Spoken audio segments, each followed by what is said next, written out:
왜 기독교는 세상으로부터 핍박을 받을까요? 우리가 사는 미국에서는 물리적 핍박을 피부로 느끼지는 못합니다. 다시 말하면 예수님 믿는다고 우리를 잡아 끌어다가 폭행을 가하고 고문을 가하고 그런 일은 없다 이 말입니다. 그러나 하나님과 예수님을 부정하고 대적하고 무시하고 기독교의 선행을 제한하려는 면에서는 그 어떤 나라보다 핍박이 심하다고 생각합니다. 그러나 지금도 제3세계에서는 여전히 기독교를 물리적으로도 핍박하고 있습니다. 우리가 잘 듣고 있듯이 아프리카, 중동, 북한에서는 기독교인들이 테러의 대상이 되고 체포되고 감옥에 들어가고 목숨을 잃는 일들이 계속해서 일어나고 있는 상황입니다.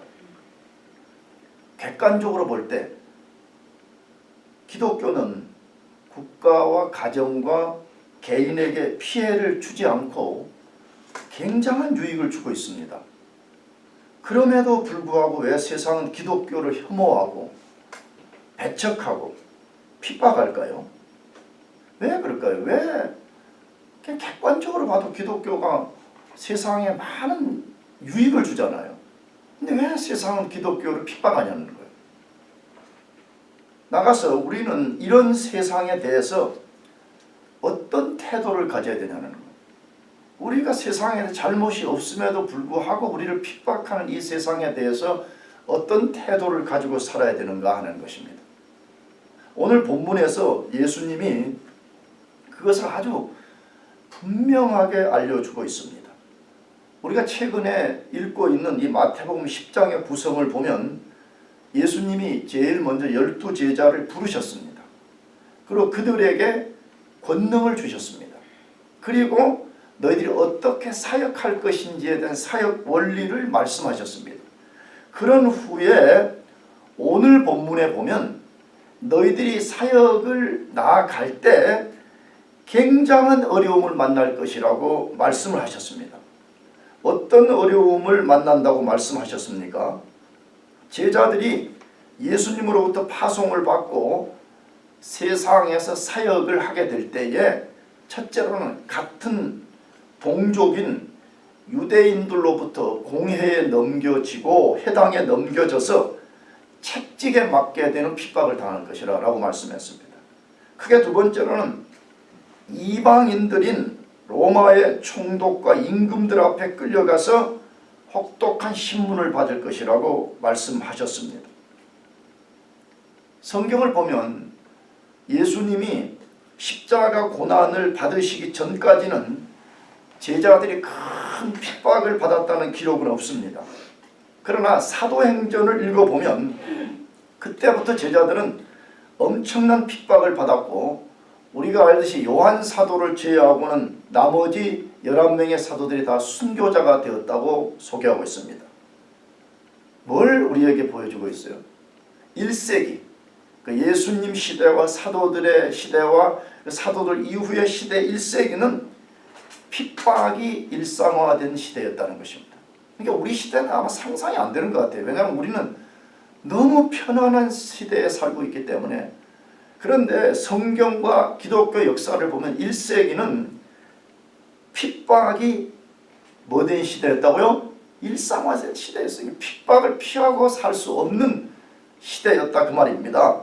그래서 사도들이 쓴 성경을 보면 어떤 면에서는 핍박의 상황을 이겨내려는 격려의 편지였습니다. 물론 타픽은 다른 것들이 있었지만 가장 메인 핵심은 핍박 중에 있는 1세기 성도들을 격려하기 위해서 서신들을 썼던 것입니다. 오늘도 예수님의 제자된 우리에게 핍박이 있습니다. 사도들과 똑같은 핍박 혹은 제3세계에서 일어나는 핍박과 똑같은 것은 아닐지라도 반드시 세상으로부터 핍박을 받는다고 성경이 말씀하고 있습니다. 그렇다면 왜 핍박을 받게 될까요? 왜 세상이 우리를 핍박하게 될까요? 크게 세 가지 이유입니다. 첫째는 오늘 본문의 경고가 사도들만이 아니라 모든 그리스도인들에게 주신 것이기 때문에 그렇습니다. 오늘 본문을 잘 이렇게 읽어보면 12명의 사도들에게만 주신 메시지가 아님이 분명합니다. 그 대표적인 것이 22절에 보면 나중까지 견디는 자가 뭘 얻을 것이다? 구원을 얻을 것이라 되어 있습니다. 이 말은 사도들에게만 주신 메시지가 아닙니다. 모든 세대의 그리스도인들에게 향한 메시지이기 때문에 이 본문이 말합니다. 핍박은 사도들에게만 일어나는 것이 아니라 모든 그리스도인들에게 핍박이 있을 것이라고 말씀합니다. 두 번째 이유는 예수님이 핍박을 허용하시는 것 때문에 일어난다고 말해요. 이 본문에 왜 핍박이 일어난다고 말해요? 왜 사도들이 공회와 해당과 총독과 임금들 앞에 끌려간다고 예수님이 말씀했어요? 그들이 뭐 하기 위해서? 이방인들에게 증거하기 위함이라 그렇게 되어 있습니다. 물론 고난에 여러 이유가 있습니다. 핍박에 여러 이유가 있지만 그중에 오늘 본문과 관련해 가지고는 예수님의 복음을 그들에게 증거하도록 하기 위해서 핍박을 허용하셨다 그렇게 말씀하고 있습니다. 마지막 세 번째로는 세상은 예수님을 미워합니다. 세상은 예수님을 대적하게 되는데 그리스도인들이 예수님께 속해 있기 때문에 세상이 우리를 미워하고 세상이 우리를 핍박하게 되는 것입니다. 그러므로 그리스도인들이 핍박 없이 살 것이다, 고난 없이 살 것이다 하는 그런 생각 자체를 버려야 됩니다. 물론 우리는 인간이기 때문에 핍박 없는 평화로운 곳에 사는 것이 굉장히 우리의 바람이잖아요. 그래서 성경은 단호하게 말합니다. 우리가 세상에 사는 동안에 반드시 핍박이 여러 형태로 있을 것이라고 말씀합니다. 그렇다면 예수님의 제자된 우리가 세상의 핍박에 대해서 어떤 태도를 가져야 되냐, 세상의 핍박이 찾아올 때에 우리가 어떻게 반응해야 되냐 하는 것입니다. 첫 번째로는 거룩한 균형을 가지라고 말해요. 거룩한 뭘 가지라고요? 균형. 거룩한 균형을 가지고 그 핍박의 상황을 마주 대하라고 말해요. 굉장히 중요한 메시지를 예수님이 하셨습니다. 거룩한 밸런스, 거룩한 균형을 가지고 이 상황들을 마주하라 라고 말씀합니다. 성경을 읽어보면 예수님은 우리의 구주시면서 동시에 완벽한 선생님이라는 생각을 지울 수가 없습니다.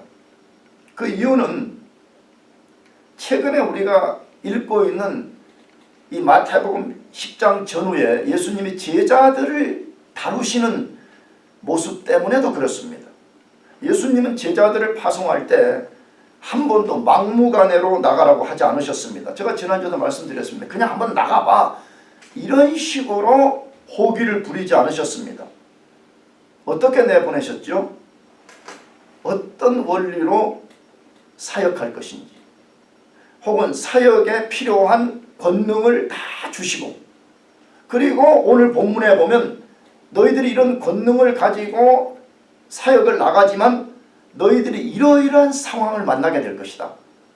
그리고 그런 상황을 만나게 될 때에 너희가 어떤 태도를 가지고 그 상황을 마주할 것인지를 아주 분명하게 알려주셨습니다. 이것을 보면 예수님은 우리의 구주이실 뿐만 아니라 우리의 완벽한 스승이십니다. 할렐루야. 그러면 어떤 상황을 만난다고 말해요? 그것이 마태복음 10장 16절 말씀인데 같이 우리 큰 소리로 한번 읽어보겠습니다. 10장 16절 시작. 보라, 내가 너희를 보냄이 양을 이리 가운데로 보냄과 같다. 그러므로 너희는 뱀같이 지혜롭고 비둘기같이 순결하라.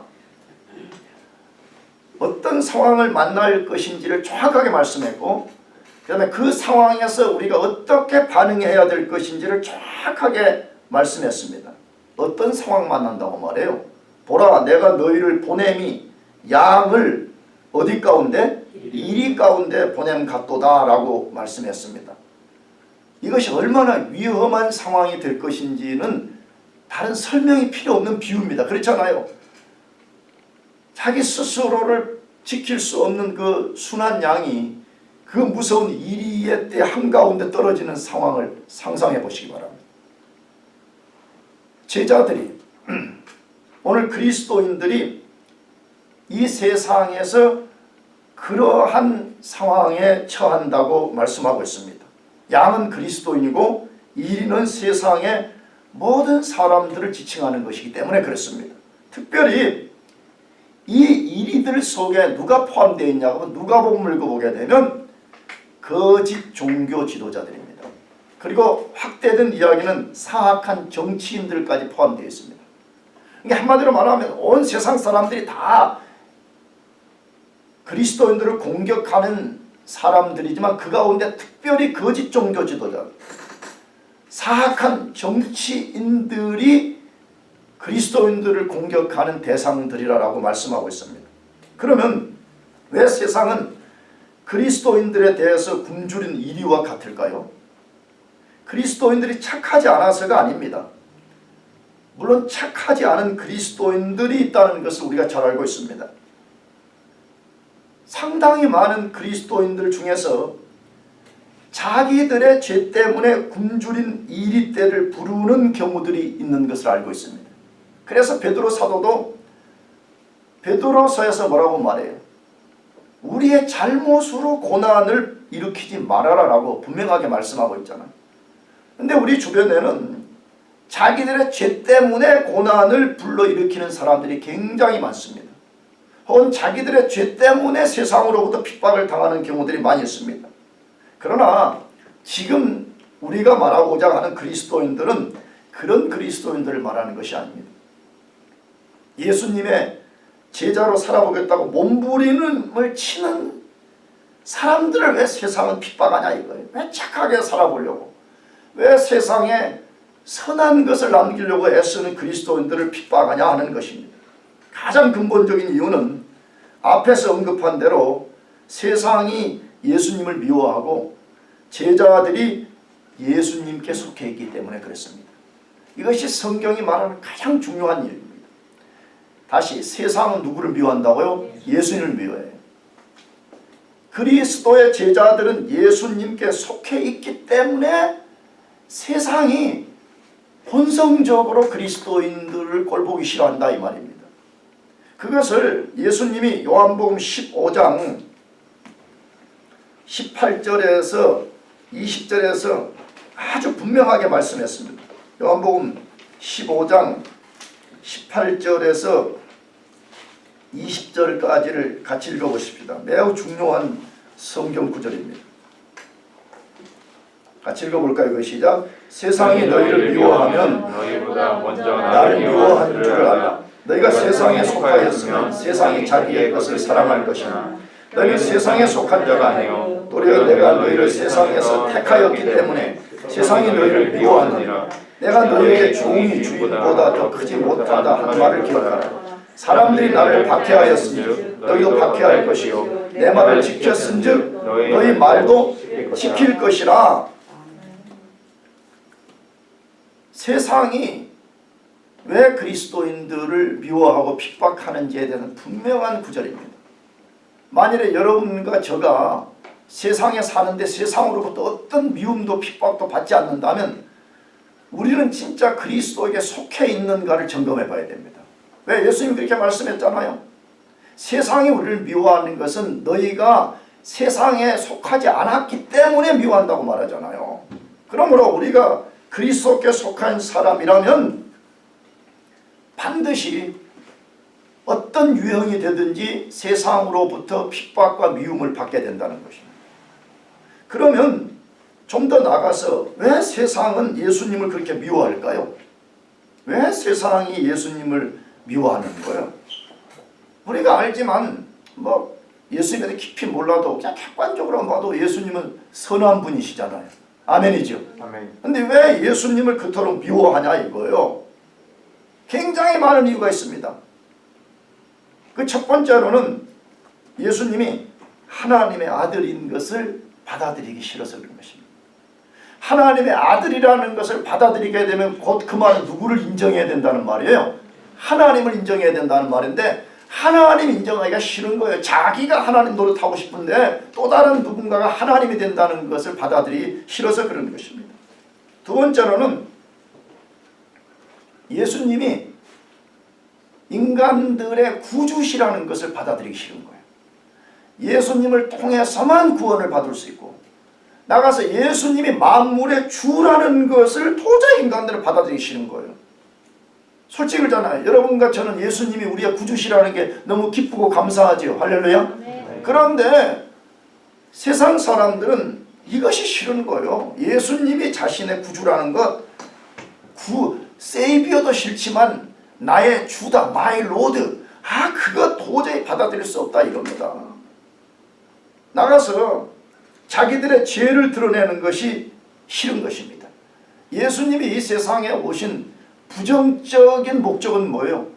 인간들의 죄를 보여주기 위해서 오신 거잖아요. 왜? 십자가의 죽으심을 통해 가지고 인간의 죄가 얼마나 큰 것인가, 얼마나 인간의 죄가 깊은 것인가, 이걸 보여주기 위해서 오셨기 때문에 예수님 자체가 싫은 것입니다. 그래서 세상 사람들은 예수님을 미워할 뿐만 아니라 예수님께 속해 있는 사람들을 미워하고 핍박하는 것입니다. 따라서 그리스도인들이 세상에 살면서 어떤 핍박도 받지 않겠다는 그런 자세는 그건 그리스도인들의 자세가 아닙니다. 그리스도인들은 핍박은 당연한 것이라는 것을 항상 염두에 두고 살아야 됩니다. 그렇다면 어떤 태도로 핍박을 대하라고 예수님이 말씀하셨습니까? 첫째로는 뱀같이 지혜로우라고 말씀하셨습니다. 뱀같이 뭐 하라고요? 지혜로워. 비유를 든 거죠. 뱀 같은 지혜를 너희들이 가지고 핍박을 대하라 그 말이잖아요. 뱀은 에덴 동산에서부터 자신을 지키거나 먹잇감을 사냥할 때 매우 신중하고 빈틈이 없는 존재로 소개되고 있습니다. 그래서 성경에서도 말하지만 이 세상 나라인 애굽의 뱀의 상징은 지혜입니다. 그래서 애굽이 그 뱀을 지혜의 신으로 섬겼다고 하지 않습니까? 이처럼 그리스도인들은 세상의 위험 앞에서 매우 신중하고 빈틈없이 행동하라는 것입니다. 신중하고 뭐 없이요? 빈틈없이. 속된 말에 어벙벙하게 적당하게 아무렇게나. 그리스도인들이 그렇게 살아서는 안 된다는 것이는 매우 신중하고 빈틈없는 자세를 가지고 살아라는 것입니다. 여러분 그러려면 뭐가 필요하다는 것이에요? 잘 준비하고 지혜롭게 대처하는 삶을 살아라는 것입니다. 여러분 그리스도인들이 열심히 기도하면서 동시에 내가 어떻게 이 세상을 살 것인지를 준비하고 어떤 위기가 왔을 때 그걸 어떻게 대처할 것인지를 잘 깨닫고 지혜롭게 살아가는 것이 매우 중요한 것입니다. 그래서 그리스도인들은 할 수만 있으면 고난을 피해야 됩니다. 할 수만 있으면 뭘 피하라고요? 고난을 피해야 돼요. 다시 말하면 죄와 타협하는 것이나 불법과 타협하는 것이 아니라면 그리스도인들은 할 수만 있으면 지혜롭게 고난을 뭐하라고요? 피해나라는 거예요. 근데 이 말이 전제가 뭐예요? 우리 그리스도인들이 핍박 자체가 전혀 없는 세상에 살 수가 없다는 거예요. 그렇지만 우리가 뱀처럼 지혜를 가지고 필요 없는 고난은 받을 필요 없다는 것입니다. 필요 없는 고난을 우리가 왜 받아요? 그러므로 우리가 지혜를 가지고 할 수만 있다면, 여기 할 수만 있다는 말이 중요해요. 할 수만 있다면 뭘 받지 말으라고요? 고난을 받지 않는 삶을 살라고 말해요. 두 번째로는 비둘기같이 순결하라고 말합니다. 비둘기같이 뭐 하라고요? 순결하라. 비둘기는 우리가 알지만 노아 때부터, 노아의 홍수 사건이 날 때부터 순결, 깨끗함의 상징입니다. 그러므로 그리스도인은 매사에 순수함과 깨끗함으로 반응하라는 거예요. 여러분 특별히 고난이 우리가 찾아오면 말입니다. 여러 가지 사악한 마음을 품기 쉽잖아요. 보복하고 싶은 마음이랄지 혹은 아니면 불법적인 방법, 비합법적인 방법으로 고난을 피하려고 하는 그런 우리 속에 유혹이 찾아오잖아요. 근데 그렇게 하지 말라는 것이에요. 우리는 고난 앞에서 지혜롭게 대처하되 그 지혜롭게 대처하는 것이 깨끗함으로 되어야 된다는 거예요. 할렐루야. 그것이 순수하고 순결하고 하나님 보시기에 온전함으로써 우리가 반응해야 된다는 것이에요. 여러분 그러려면 뭐가 필요하다는 거예요? 균형이 필요하다는 거예요. 뭐가 필요해요? 균형, 지혜로움과 깨끗함, 이 두 개의 균형이 절대로 필요하다는 것이에요. 그래서 나는 이렇게 생각을 해요. 예전에 몇 년 전에 설교할 때 그런 걸 많이 했는데, 예수님을 우리가 잘 믿어간다는 증거 중에 하나가 뭐냐 그러면 우리가 칼날 같은 균형을 갖는 거예요. 칼날 같은 뭘 갖는다고요? 균형. 한쪽으로 확 무너지거나 한쪽으로 극단적으로 치우치는 것은 좋은 영성이 아니라고 생각을 해요. 진짜 우리가 예수를 잘 믿고 우리가 영적으로 성숙해 간다면 우리는 거룩한 균형 위에 서는 것이 필요하다고 예수님 말씀하고 있어요. 나도 여러분도 거룩한 균형을 가지고 이 세상의 핍박과 어려움들을 이겨내기를 축복합니다. 두 번째로 예수님의 제자들은 세상 핍박에 대해서 어떤 태도를 가져야 되냐 이거예요. 성령님만을 온전히 의지하라고 말해. 성령님만을 온전히 의지하라. 누구만을 의지하라고요? 성령님만 의지하라 그렇게 말씀해요. 예수님이 제자들이 마주하게 될 상황을 양을 이리 가운데 보낸 같다고 말씀하셨습니다. 그런 후에 그 상황이 구체적으로 어떤 상황이 될지를 몇 가지 예를 들어 말씀해 주셨습니다. 너희들이 마주하게 되는 세상은 이런 세상이다 그래놓고 너희가 그 속에 들어가면 이러이런 일을 만나게 될 것이라고 예를 들어서 말씀해 주셨습니다. 그것이 오늘 본문 10장 17절에서 18절 말씀인데 같이 또 읽어보겠습니다. 오늘 본문 10장 17절에서 18절 같이 시작. 사람들을 상가라. 그들이 너희를 공에 넘겨주겠고 그들의 회당에서 채찍질하리라. 또 너희가 나로 말미암아 총독들과 임금들 앞에 끌려가느니 이는 그들과 이방인들에게 증거가 되게 하려 하심이라 라고 되어 있습니다. 예수님이 분명한 예를 두 가지를 들었습니다. 하나는 너희 동족인 유대인들에게 끌려가가지고 공회와 회당에 넘겨져 채찍질을 당할 것이라 라고 말씀했습니다. 왜 그런 일을 당하게 되죠? 우리가 알지만 유대인들의 관점에서는 예수님과 제자들이 이단 계수들이었습니다. 왜? 율법을 부정하는 것처럼 비춰졌고요. 그 다음에 예수라는 이상한 이단 계수를 증거했기 때문에 그들이 거짓된 열심에 의해서 그들을 핍박했던 것입니다. 또한 이방인인 로마 총독과 임금들 앞에 끌려가서 핍박을 받을 것이라고 했습니다. 그러면 왜 또 제자들이 이방 권세자들에게 끌려가서 핍박을 당하는 것이에요?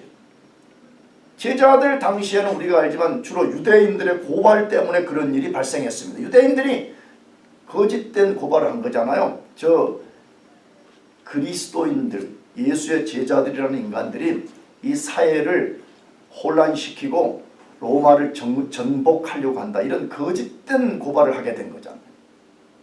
그러나 로마인들의 직접적 관점에서는 뭐였어요? 거짓된 신을 섬긴다고 본 것이에요.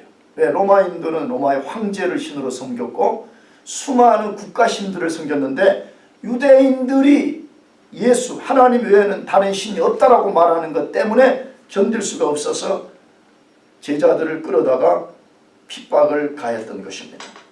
앞에서 말씀드렸듯이 예수님이 12 제자에게 하신 이 경고는 그들만의 것이 아니라 모든 세대의 그리스도인들의 경고입니다. 따라서 우리는 앞으로 어떤 형태든 핍박이 올 수 있다는 것을 명심하고 살아야 됩니다. 나는 예언가가 아닙니다. 그러나 지금 성경의 빛에 의하면 예수님 재림 전에 어쩌면 우리 시대가 될 수도 있는데 굉장한 핍박이 찾아올 수 있다고 저는 생각하고 있습니다. 너무 지금 우리는 편하고 좋죠. 교회 간다고 핍박하는 사람이 누가 있어요? 예수님 잘 믿는다고 핍박하는 사람이 어디 있어요?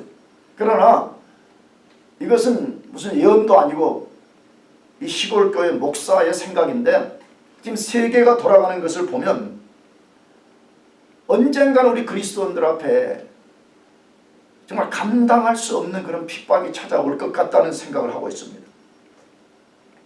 그렇다면 왜 주님은 당신의 제자들이 이런 핍박을 받도록 허용하실까요? 왜 고난 받도록 허용하시냐 이거. 예수 믿으면 고난이 없으면 좋은데 성경은 딱 그냥 못 박아서 너희 예수 믿으면 핍박이 있다라고 말하냐 이거예요. 그럼 예수는 그 상황을 아시면서도 왜 이걸 허용하시냐 하는 것이에요. 앞에서 말씀드린 데 여러 이유가 있는데 가장 큰 증거는 복음 증거 때문입니다. 뭐 때문이라고요? 복음을 증거. 예수님이 그렇게 말씀하셨어요. 이방인들에게 증거하기 위함이라 그렇게 말씀했습니다. 그럼 왜 이 방법을 쓰냐 하는 것이에요. 우리가 알지만 사람들이 좀처럼 예수님을 받아들이지 않습니다. 그래서 오늘 본문 제일 마지막에 23절에 이렇게 됐습니다. 한번 읽어볼까요? 이 동네에서 너희를 박해하거든 저 동네로 피하라. 내가 진실로 너에게 이르노니 이스라엘의 모든 동네를 다 다니지 못하여 뭐가 올 것이다. 인자가. 요거는 마태복음에서 제일 어려운 해석 중에 하나예요. 여기 이스라엘의 모든 동네를 다 다니지 못하여 인자가 온다 그렇게 말했잖아요. 그러면 이걸 문자적으로 해석하게 되면 예수님 곧 온다는 말이잖아요. 이 당시에. 그래서 여기 이스라엘의 모든 동네를 다 다니지 못한다. 이 말이 도대체 무슨 말이냐는 것 때문에 마태복음을 해석하는 데는 굉장한 어려움이 있습니다. 이것 자체가. 그 말은 여러 학설이 있다. 이 말이 여러 학설이. 그러나 보편적으로는 예수님의 부활과 재림을 지칭한다라고 보는 거예요. 그 자체를요. 여러 이유에 의해서. 그런데 뭘 보여줘요? 예수님의 부활과 재림이 가까울 때까지 사람들이 좀처럼 복음을 받아들이지 않는다는 거예요. 대표적으로 유대인들이 특별히 복음을 받아들이지 않는다는 것이에요.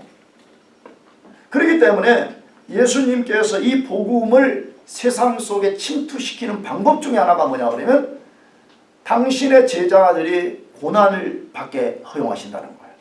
그래서 그 핍박의 상황 속에 들어가서 사람들에게 복음을 직접 전하게도 하고 사람들로부터 깨닫게 하는 거죠. 도대체 저 인간들은 예수라는 인간이 누군데 예수 때문에 저 고난을 받냐는 거예요. 그냥 차라리 나는 예수 모른다 한마디만 해버리면 모든 것이 평화로울 건데 왜 순교의 제물이 될 때까지 예수만이 나의 구주요 이걸 고백하냐는 거예요. 그럼 사람들에게 뭔가 자극을 시키는 거잖아요.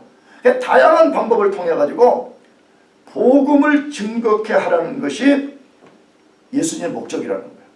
그래서 우리 그리스도인들은 이 세상에 살면서 반드시 핍박이 있다는 거예요. 아멘? 핍박이 있다는 것이. 저도 그런 것 같아요. 저도 여러분 알잖아요. 요한계시록 요즘 그 묵상 질문지 보내면요. 거기 뭐 여러분들이 보면 대충 알 거예요. 대충.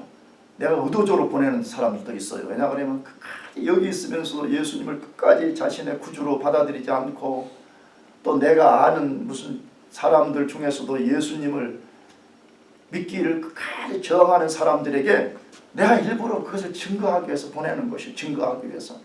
그럼 되게 싫어해요. 싫어해요. 그 전에 안 보낼 때는 막 개인적으로 막 좋다고 톡톡 보내다가 이거 보내면 또 끊어버려 이제.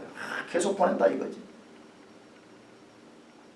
그래도 그들에게 이 복음을 전하지 않는다면 그들이 어떻게 예수님을 알 수가 있고 어떻게 예수님을 믿을 수 있고 어떻게 구원을 받을 수가 있겠습니까? 그래서 예수님께서 12 제자와 오늘 제자된 우리들이 고난을 받도록 허용하신 목적 중에 하나는 뭘 증거하기 위함이라고요? 복음을 증거하는 것 때문에. 그러므로 우리가 이 땅에 존재하는 이유, 우리가 여기서 공부하는 이유, 목회하는 이유, 돈 버는 이유 중에 제일 된 이유가 하나 있다면 복음 증거야. 아멘?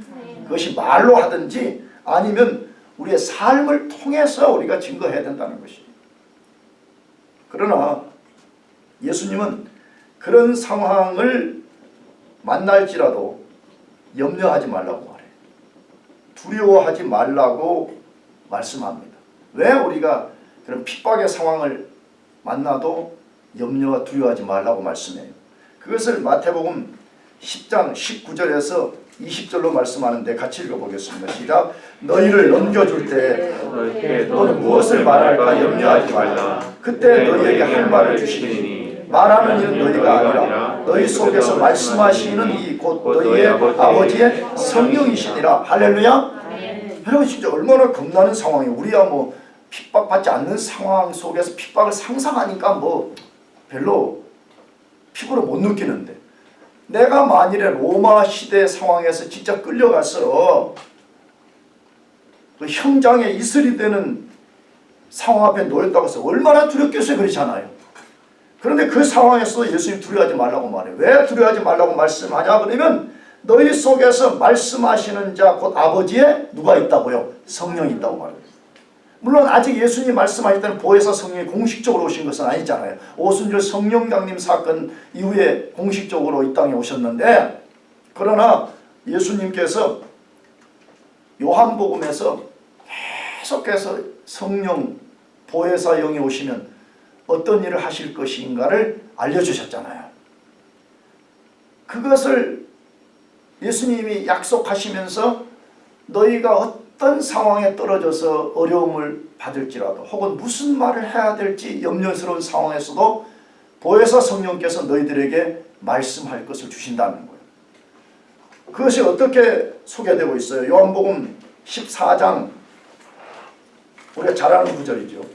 14장부터 16장까지 몇 곳을 좀 먼저 읽어보십시오. 14장 16절에서 18절 같이 시작.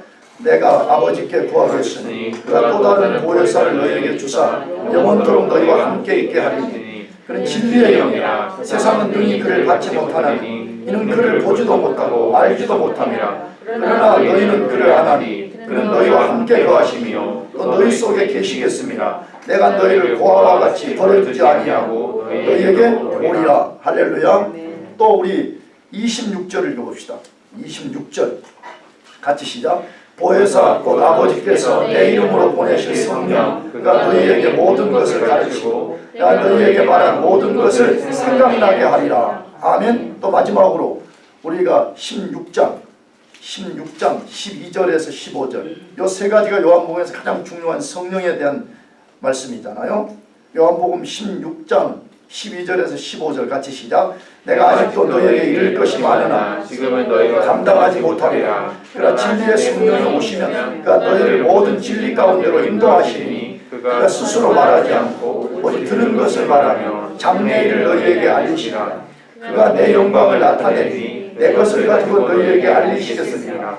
우리 아버지께 있는 것은 다 내 것이라. 그러므로 내가 말하기를 그가 내 것을 가지고 너희에게 알리시리라 하였노라. 아멘.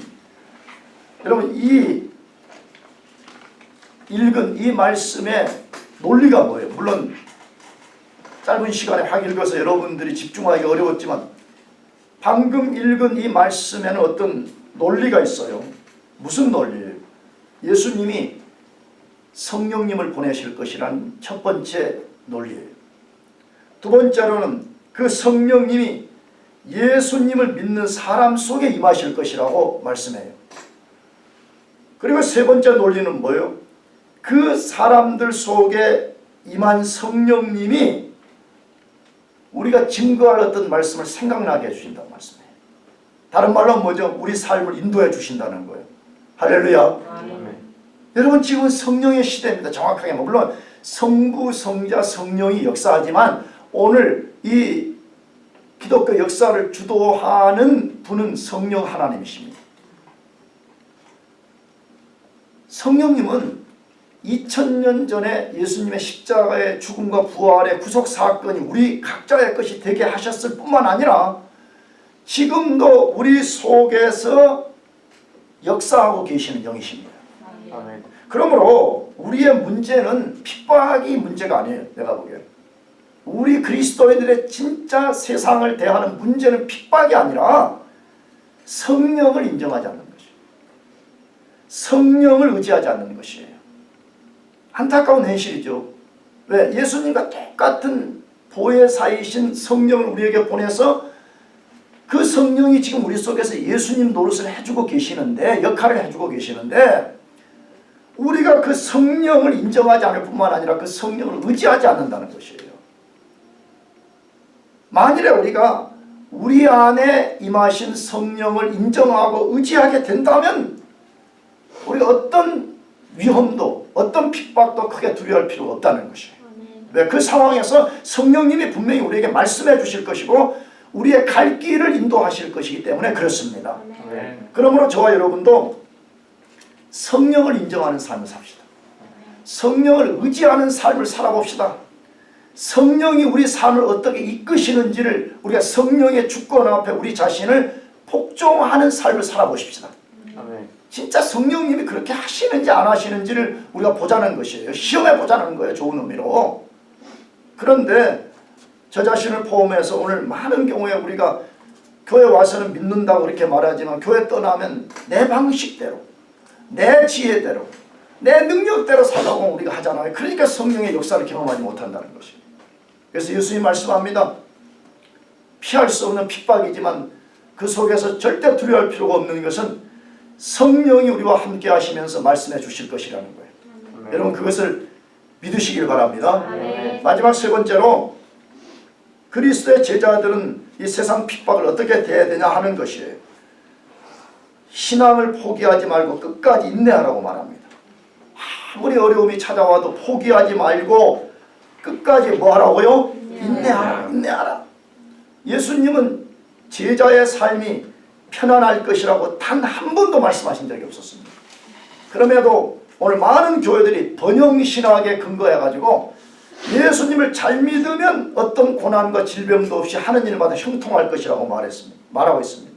그러나 예수님은 한 번도 그렇게 말씀하신 적이 없습니다. 우리 그리스도인들은 이 세상의 나그네 삶을 살 때까지 고난이 찾아온다고 말씀합니다. 그렇기 때문에 끝까지 인내하라. 끝까지 인내하라. 이것이 예수님의 가르침입니다. 그것을 어디서 말씀해요? 마태복음 10장 21절에서부터 22절까지 먼저 읽어봅시다. 같이 시작. 그러나 사람들이 내 이름으로 죄송해요.